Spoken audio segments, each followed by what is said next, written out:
Welcome back to Fictional Characters in D&D, where we do the work so you don't have to. Today's character is said to be found in other castles, until she finally decided to break free herself. The one and only Princess Peach. Let's get into it, shall we?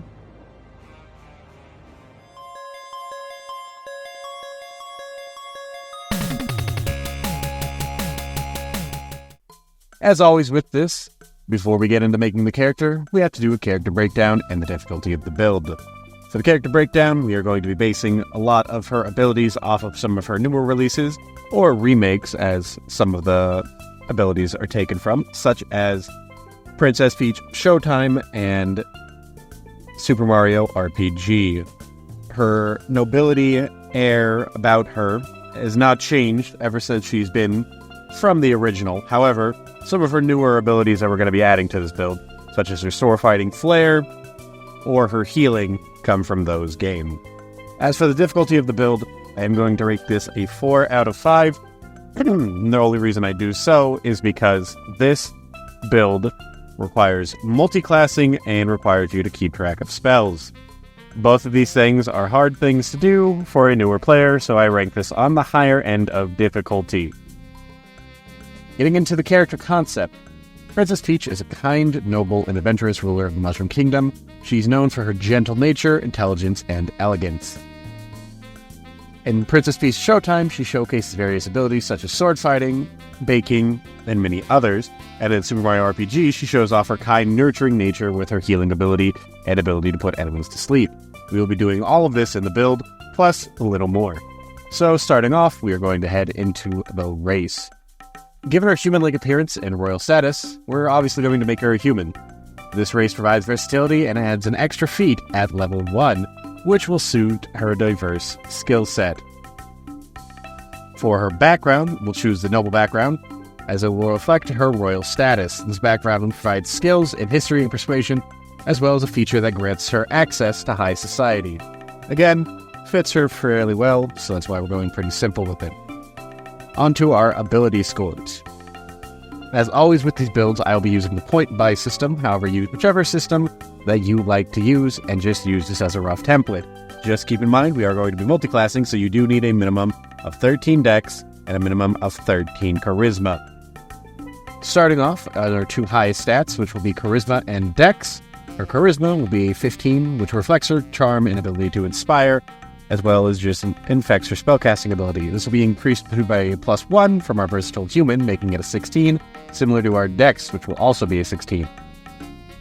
Next up on the list, we have her Constitution at a respectable 12.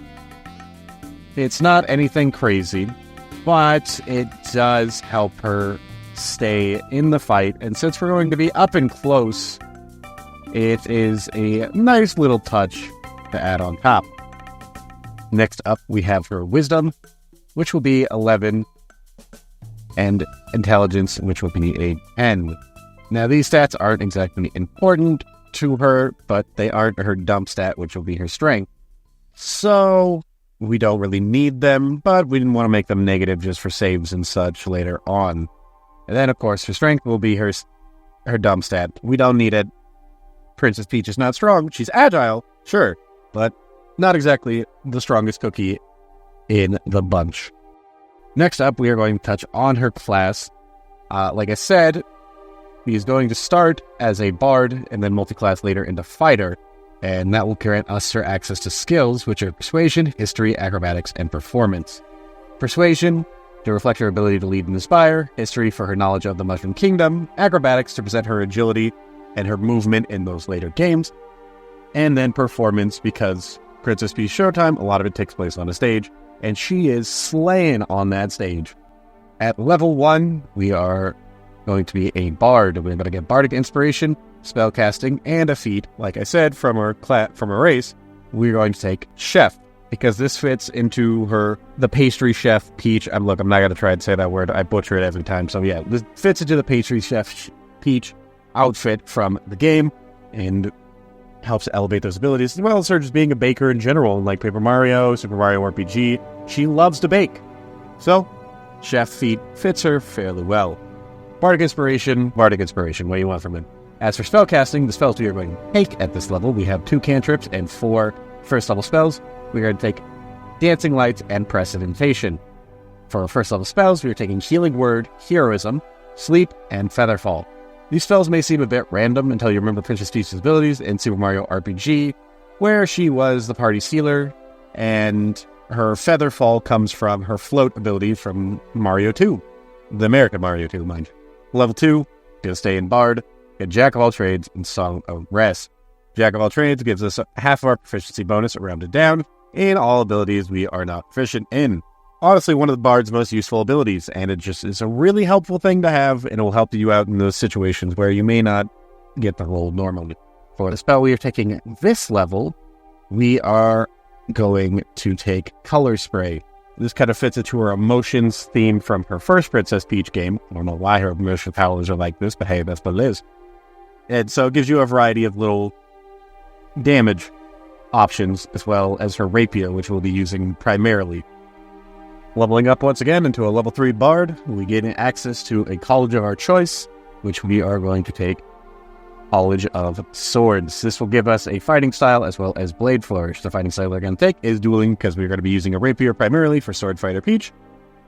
And this will just make it so our sword gets a bonus to damage rolls with that weapon. So just giving us a little extra damage, bump it up, make it extra nice. As for Blade Flourish, at level 3, you learn to conduct impressive displays of martial prowess and speed. Whenever you take an attack action on your turn, your walking speed increases by 10 feet until the end of the turn, and if the weapon attack that you make as part of an action hits a creature, you can use one of the following blade flourishes. You have a defensive flourish, a slashing flourish, or a mobile flourish. Now, these are similar to battle maneuvers. Spoiler, we're going to be getting into that later. But defensive flourish basically makes it so you can raise your AC, slashing flourish just adds extra damage to the hit, and mobile flourish makes it so you get a little extra movement and can push the enemy away from you. For the spell we are going to take this level, we are going to take Calm Emotions for our second level spell. It fits into the whole emotion, angry Peach, being able to calm the room so no one's trying to murder each other is, a good skill to have as a noble. Level 4 Bard, we are going to get an ASI. I recommend personally putting it into your Charisma or your Dex, but you can do what you want with it. For the spells we are going to do one more cantrip and another spell. We are going to take Vicious Mockery, because nothing is more aggravating than when you hear Peach herself hit you with the "Did I win?" after playing Mario Party with your friends for 4 hours. Shatter, you can flavor this as you want, but my thought process behind Shatter was basically where she sides B's you in Smash Bros. And her ass slams into you so hard that it literally sends you flying.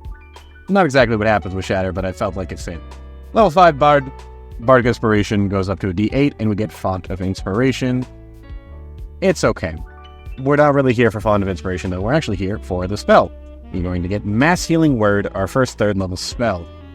This allows you to heal the party even more. The whole White Mage that she is in Super Mario RPG. Just bump it up a little more versatility under your belt. Level 6, we're going to get another feat from our college, and we're also going to get Counter Charm. Counter Charm, basically, as an action, lets you play a song that makes it so you and your party members have advantage against being charmed or put to sleep, but only if you are playing the song and they can hear the song. The extra ability we're going to get from our college, we are going to get Extra Attack.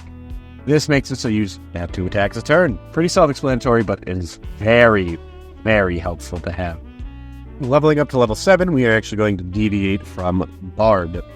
This way we go into Fighter, gives us a little extra bulk, and gives us a couple key things that just to help the build just a tiny bit more. You don't have to do this, but I personally think it just fits a little better. Starting off, we are going to get a fighting style called Interception and Second Wind.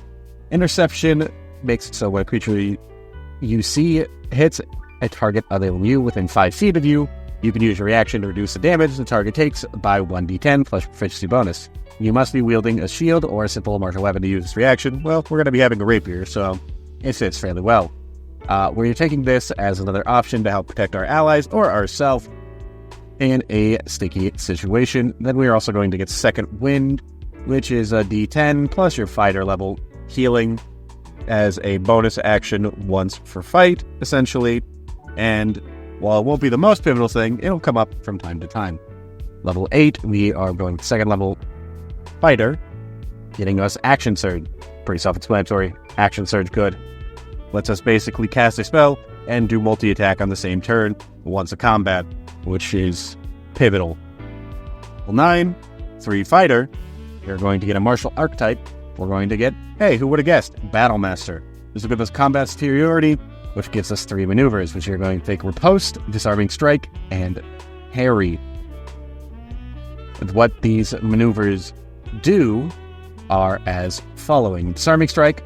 When you hit a creature with a weapon attack, you can spend 1 superiority die to attempt to disarm the creature, forcing it to drop 1 item of your choice that it's holding. You add the superiority die to the attack damage roll, and if the target makes a strength saving throw, on a failed save, it drops the object you choose. The object lands at its feet. Then, as I said, we're also going to take Parry. When another creature damages you with a melee attack, you can use your reaction and spend 1 superiority dice to reduce the damage by the number you roll on your superiority die, plus your dex modifier. Then last, we also going to take Riposte. When a creature misses you with a melee attack, you can use your reaction to expend 1 superiority die to make a melee weapon attack against the creature. If you hit, add the superiority die to the damage's attack roll. So, one very, very fun fact about this build and why we're doing this is that you can use your superiority dice with your blade flourishes. You can stack those, meaning, granted it has to be on your turn, so Parry and Riposte don't work with it, but Disarming Strike does. So if you hit somebody with a Disarming Strike, you can also throw a Blade Flourish into there, then you do it a slashing attack and get massive damage onto your hit. Sure, you're using a lot of resources to do this, but it puts you on par with a Paladin with explosive damage out of nowhere from time to time, which is very nice.